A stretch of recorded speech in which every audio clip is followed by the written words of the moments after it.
Viewers, this is Mike from the Mike Sports News Show. I'm just here to give you my predictions on the East and West pay-per-view event that's going to be taking place Saturday, May 2nd, 2009, live on pay-per-view in Las Vegas. If this is your first time listening, thank you for listening. If you haven't subscribed, please subscribe. Let's get started. Manny Pacquiao, the best pound-for-pound king, versus Ricky Hatton, the best junior welterweight fighter out there right now, in my eyes. Let's get started with Manny Pacquiao. He got the win over David Diaz at 135, knocking out David Diaz in the 9th round. Manny Pacquiao did what he had to do. He used his speed on David Diaz. Came inside, did some damage, came back outside. David Diaz did admit to his corner in the fight that it wasn't his power, but it was his speed. Put an excellent performance in, a dominating performance in that fight to capture the 135 WBC lightweight champion. Then he just skipped 140, went to 147 to fight Oscar De La Hoya, and just put another dominating performance. De La Hoya did not have a chance. The only chance I seen De La Hoya had was if he would throw his jab, work everything behind the jab.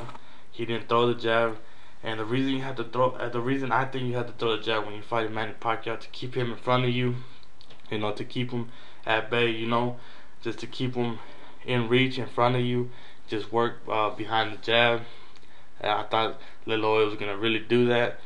He being a smart fighter, but he didn't. Manny Pacquiao overwhelmed him with his speed. Came inside, did his damage, came back outside. The same thing he did to David Diaz. To the point where Oscar De La Hoya's cornerman, Nacho Vera, said, "You know what? It's just too much. He's too fast for you. Why even let this keep going?" They threw in the towel in the 8th round. He went in the fight, and welterweight. Everybody's gonna look at these two fights to make the predictions on, and that's fine. I'm not gonna try to take nothing from Manny Pacquiao. But the question you have to ask yourself: did you consider David Diaz being a 1-4 top lightweight at that time, or did you consider Oscar De La Hoya a 1-4 top welterweight? In my eyes, I don't think both men were a 1-4 top in their class, in their weight class. The only fight that I think Manny Pacquiao has had competition with was with the Marquez fight, but I think that fight took place at 130. Their second fight was at 130, if I'm not mistaken, or 126. But I'm thinking the first fight was taken at 126. You have to ask yourself some questions. I know he has Freddie Roach.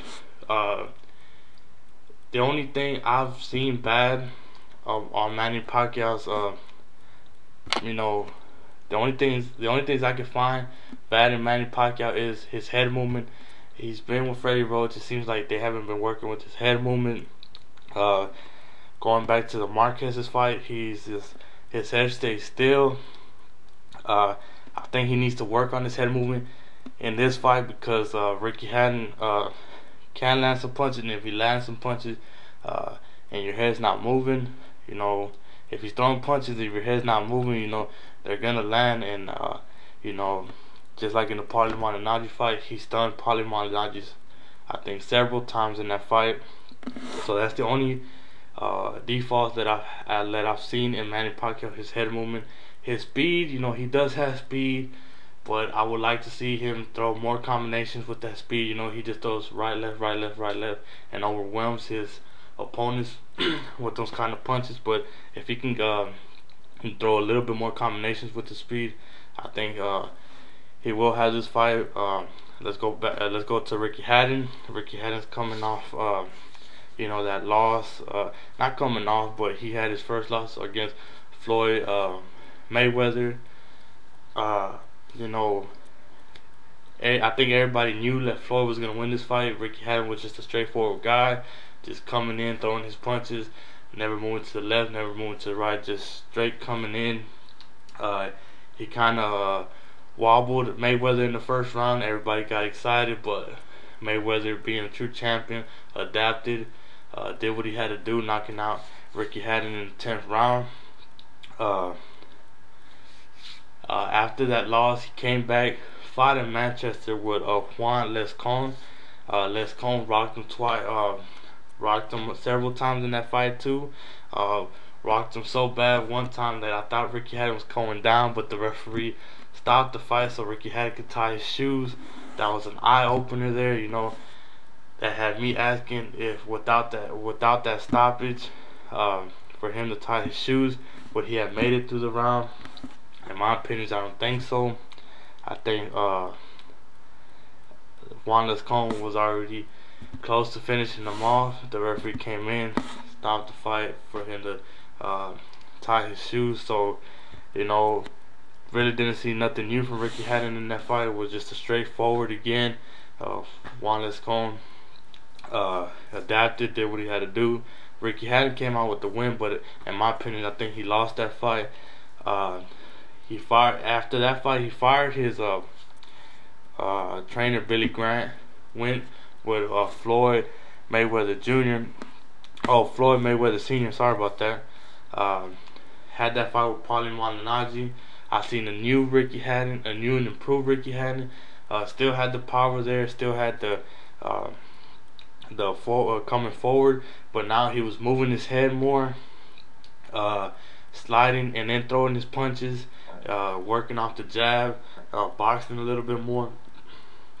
Boxing a little bit more, rocking Paulie Malignaggi several times. I know Paulie Malignaggi is not better than than Manny Pacquiao, but he is slicker, and Ricky Hatton looked like he didn't have no trouble with that in the 11th rounds that he fought with Paulie Malignaggi. So my prediction for this fight, I just can't see Pacquiao beating Ricky Hatton. I think Ricky Hatton's just a natural he's just a natural 140. He's gonna have the power and size to push Manny Pacquiao if he tries to come inside to push Manny Pacquiao. I think since Manny Pacquiao doesn't move his head, I think he's gonna land a lot of punches, and you know that is eventually gonna wear down Manny. I see Ricky Hatton going to the body because you know Manny Pacquiao has been stopped by body shots. I think 2 times in his career. You know, I'm gonna pick Ricky Hatton knocking out Manny Pacquiao in the 8th round.